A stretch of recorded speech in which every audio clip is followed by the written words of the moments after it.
number 4 of the 5 questions that sellers ask real estate agents, and one of them is, how do I prepare my property for sale? My home, my condo, whatever it is, how do I prepare it?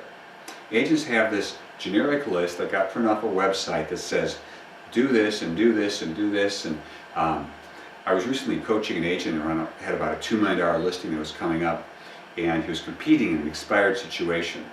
Well, the seller had all these binders showing up at the front door of agents, knocking on the door. The seller wasn't there, so left their binders there.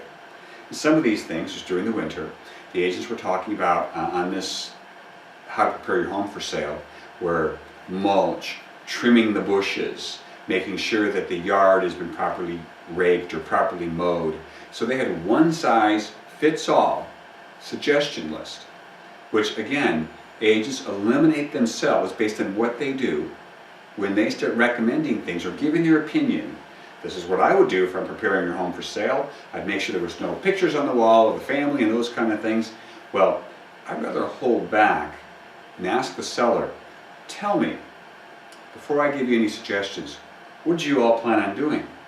Was this the carpet you were going to, with the stains in it everywhere?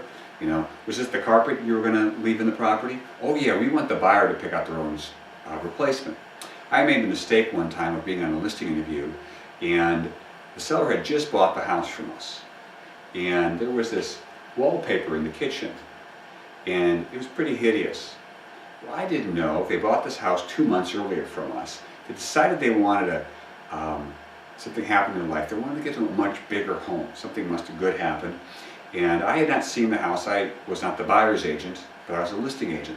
I'm sitting at the kitchen table thinking the wallpaper was from the prior owner. And I said, well, this definitely has to come down.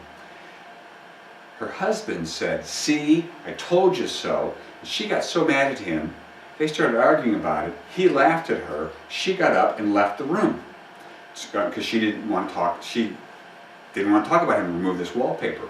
So I made the mistake of making a suggestion prior to knowing the seller's opinion. What I should have said is, any of the wallpaper are you going to remove from the property?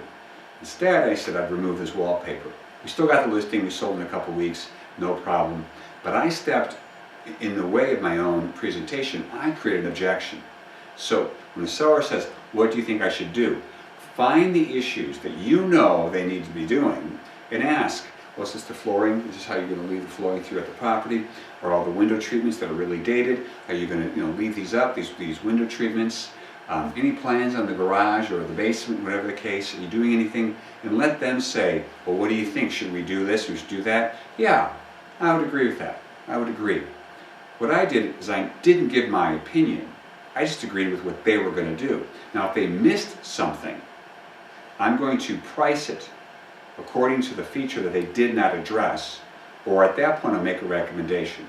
But I certainly hold back on giving my opinion throughout this whole listing interview. And hold back, and I want their opinion, because after all, generally their opinion is wrong if they're going too high in the price. So let them just keep sharing and sharing. It's like pricing therapy. Let them share, and then we can present the solution only after they've shared. Be very careful of telling them that your marketing presentation or your ideas to prepare the home or your price is your opinion without ever getting theirs first. Now, I'm going to recap one thing. If you're having trouble getting sellers to volunteer their price first, we're going to cover that in a different video, because I think 95% of the sellers, if we ask the right questions, will give us the price. Okay, thanks.